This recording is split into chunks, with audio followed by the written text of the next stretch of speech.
Hi fellow gamers, and welcome once again to Perafilozof's City Skylines videos. Today I'm doing a city overview of one of my subscribers called Omnius1 Prime. His city is called Monterey Square, and as you can see he does like the square design. For example, this part here has this onion layer design, as he calls it, where the residential is in the middle, offices, then the commercial, then some more offices and industry mixed in between with some of the commercial sprayed between. He has incredibly good taxes income from his residential. At around 575,000 population, the city can go probably to about 600,000. He's got 467,000 just the income from the residents, then the 300,000 income from the commercial, and another 200,000 income from the offices. Now, when we look at just how many offices that is almost 200,000 offices for a tax income of 200,000.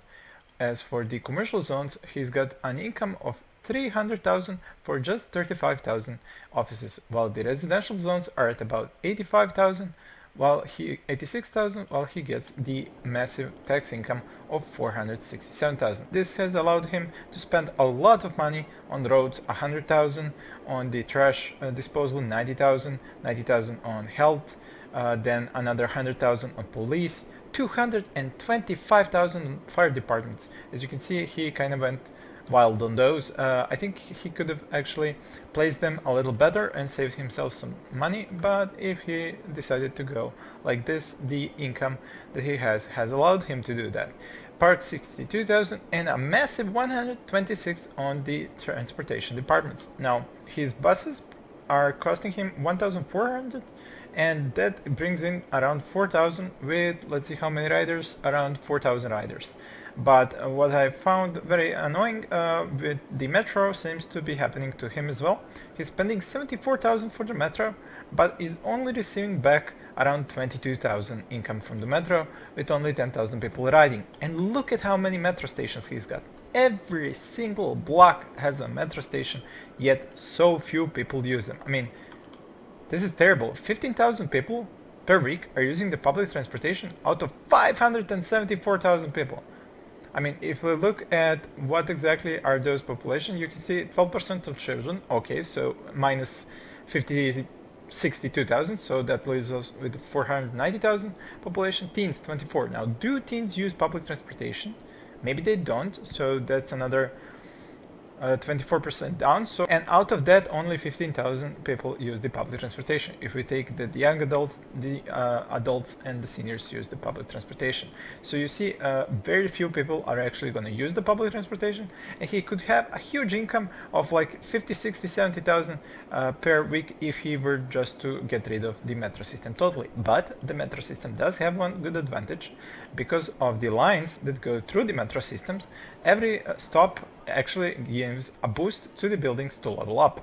Now, the buildings will level up much more easily when you have all of the monuments, as he has also built all of them. He also found very nice spots for them. He usually used the hills for them, as you can see here with unique buildings, and he clustered the monuments right here. Now, the space elevator, where is it? This one here, is supposed to give you good income from the tourists, but the tourists are honestly broken in this version of the game. The expansion should deal with that, so that also is kind of a wasted money. I would turn it off because tourist population really doesn't do anything in this game. I mean, you can see here tourists went up to 700 and then dropped to nothing. So tourist tax income also insignificant and non-existent. So tourists are pretty much bugged in this game and need a fix. So like I said, those two things could earn him 100,000 per week in the income, but I guess he just liked using everything, and even though it does not work, he kind of wanted to have a complete city, which I'm fine with, since he can take care of the weekly income with the income he already has and not go bankrupt, even though he's losing massive amounts of money to those things that are not even functional. Now, to continue with the zones, he's also doing a nice thing because he's using the unlimited amounts of resources, the mod that gives you an infinite amount of resources. So for example, here he's got his ore area where he produces the ore. Then the generic buildings are the ones you can see colored in pink because they are exporting. Then over here he's got the oil industry, and what this has allowed him is to produce the products locally. then send them to his generic industry, which then gains a higher tax income because he's just producing the goods locally, not importing the products, and then creating the goods locally, which makes the industry give a higher income. But you can see he has very little generic industry, so that really doesn't give too much income. The farming gives around 1,000, forestry 1,000, oil industry 2,000, or industry 1,200. He is importing the rest of the needed products, around 3,700, while he's exporting the remaining ones that he doesn't use up in his industry. And the interesting thing is just how few of these resources he's actually using, because his residential zones don't seem to require a whole lot of commercial. For example, I have like 70 or 80,000 commercial zones, bringing in this much taxes as well in my city of Bedrock, while here you can see that only 35,000 squares used for commercial zones, with the import of what, 6,000, export 4,000, actually was it, no, the import is the 4,000, the export is 6,000. He's still making 300,000, so he seems to have hit the sweet spot for his city as to how much commercial he needs for his teams to be happy. And there doesn't seem to be any messages saying we need more shoppers. As we can see around the city, there are none of those happening. There are a few fires, a few deaths, but that's about it. Now that I mentioned that, of course, a monument that's called the medical clinic is taking care of all the medical needs, so nobody is getting sick citizens 0. As for the death rate, it's very low because he's using a mod, as you can see here, 1 through 16 citizen aging speed. So the citizens in his city actually age 16 times slower, which means that the turnaround between the new and the old sims is 16 times slower than the default game. Therefore, it's much easier to control the death rate if they are dying slowly off, and also because he's using, just like I am using, the ARIS early death, which means that the huge amount of sims that he has are dying much wide apart from each other and not all at the same time, which allows the city to be much more stable. Now you can, of course, by now you've noticed that he uses the European style map and European style buildings, and it makes for a very beautiful looking city. His blocks are designed, as you can see, by using the 6-line streets, and then you've got this 1, 2, 3, 4, 5, 6 blocks, then a straight street, and then you hit another block that he uses for the middle where that's possible. And then when we go over to the streets that are the highway, actually, then he just uses those on-ramps to go from the 6-line streets into the highway. The highways go one in each direction, and the interesting thing is how he dealt with the railway that goes through the middle of those highways. Just like I'm using, the railway goes through the middle of the highways, but he has an interesting way of dealing with those pesky 3-ways like here, and very interesting way of dealing with the 4-ways. You can see here he isn't taking the railway over here because there's no need, it's already close to the highway, but he is making sure to have the railway go through everyone's side, but over here in the middle, where all the highways are very far away, he has to make sure to have a railway going through here so that his trains can take care of the cargo. And we can see how that looks like. You can see on one side there's the train station, on the other one is the cargo train station, and so that repeats as a pattern all over the city. You can see here, here, here, and here. While over here we've got the 4 cargo harbors and even a harbor for passengers. As you can see, 0 passengers, as that seems to be broken, like I said, in this game. He's making sure to get rid of all the garbage through the incineration plants, which does cost about 80,000 per week. The population is done by the monument, the collider, the Hadron Collider. Where's that one? Yeah, the Hadron Collider. He has how many students? 73 in the elementary, 138 in the high school, and 46,000 for the university. So about 250, over 250,000 students at the population of 574,000. What else do I have to show you, except maybe a little bit of a closer view? He's also used heavily the traffic mods, and those are supposed to tell the teams to be better at using the lanes, but as you can see, that kind of doesn't always really work. The problem also with using the 6 lanes, and the reason why I avoid anything bigger than two lane two ways, is because of these traffic lights. You can see that now that he's got off ramps from the highway going into these 6 lanes, he's got also traffic lights stopping the traffic, and that's kind of one of the things I try to avoid in my cities because of these pile-ups while the streets are pretty much empty. Now in his city, now at this size of a city, it all works out nicely because the traffic has a limit of how many vehicles it can spawn, so you can never have too many vehicles in the same part of the city, closing up the traffic. The most beautiful part of the city is probably this one, with the whole residential neighborhood here.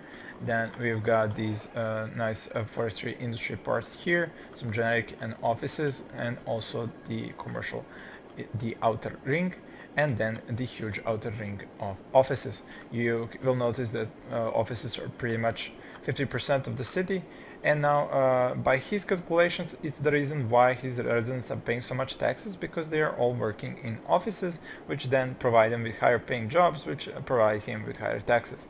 It's an assumption. I cannot tell you 100% that it is true. Where are we at? I think I showed you pretty much everything. The power you can imagine is coming from the fusion power plant, and he doesn't even have to spend too much on it. I think it's at like 62%. Yep. The services, he pushed the decorations a bit more in order to get the higher land value, which is, I believe, 133. You can see everything is green, but the Eden project is pretty much the reason why everything is so green. The monuments are pretty strong and their effects are pretty hard. The noise pollution is at around 24%, and you can see how it is isolated through the roads and where the commercial and the industrial areas are, but in the middle where he has the residential areas, there are very low amounts of noise pollution. As for the fire safety, like I said, a lot of fire stations, 200,000 in the price, and the hazard rating is just 9%. Same goes for the crime rate, just 5%, everything covered.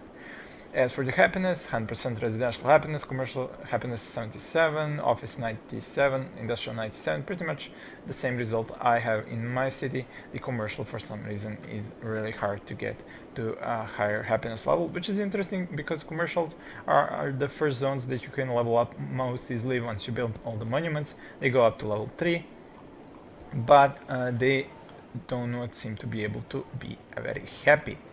Another nice addition here is how he placed the medical clinic here on this hill, and it provides a nice beautiful view, which I used in the intro like I showed you. The river did present kind of a challenge to have all these bridges over it. As you can see, he kept to the square design, and so the bridges are either at 90 degrees or at 45 degrees, connecting all of this. And of course the beautification with the trees is very beautifully handcrafted. You can see he left just enough space to plant trees everywhere. The I think the, where is it? The nicest example of this is where we can find the, here we go, the airport, and you can see how he filled it up with trees all over. So you can pretty much not even see the jets. I mean, of course the FAA would cut everything down because no planes would be able to fly safely in here, but it looks nice nevertheless. Like I said, he used special buildings, the unique buildings all over the place. Now, for me personally, I don't see the effect. They just cost you a lot. It costs 64,000 in total for him. But like I said, his huge income allows for all those indulgences with those buildings. Now, the effect presumably is beneficial, but whether or not that is exactly what gives the high income for the residents, it's something that would have to be tested somehow, and cannot be tested in the city because it already functions like that, and you can't really be sure even after turning it off. Trust me, I tried in Bedrock as well to turn off, turn on, and see if that's the effect, but it just would not show it. As for the zones, you can see that he used a lot of different, better to show you like this, a lot of different areas which he chose for his districts, depending obviously on whether or not there is industry there, whether or not there is commercial there, and then different districts require different policies. You can see he usually uses the policies for higher education, the use of recreational use of drugs, and the increased land value for the residential areas, as you can see here, offices and residential area. While in the areas where he has industry, for example here, you can see offices, and actually I'm not sure where the industry here is. Let's see. Very little in here actually, but for example over here, where there is a lot more industry, you can see he uses the industrial space planning. The education boost he uses everywhere because he's trying to get the highest amount of educated at 86%. I believe it can go even higher, but it can also go lower when you've got new population coming in. So pretty much this is about the best map to see where his population lives at. You can see their areas marked as blue where they're educated, so you can see just exactly how few actually residential areas there are compared to how many offices there are. I mean, this area shows it the best. There's this inner core here with a little bit more residential areas here, and everything else is either industry, commercial, or offices. So you can also take a look at the road system nicely here. You can see these huge squares that are actually made at 45 degrees to allow for the connection between the highways and the railway. So a beautiful design that actually worked out quite nicely. I'm pretty sure you're going to be annoyed that I didn't zoom in more, so before I leave the city, I'm going to give you a few nice looks around the city zoomed in.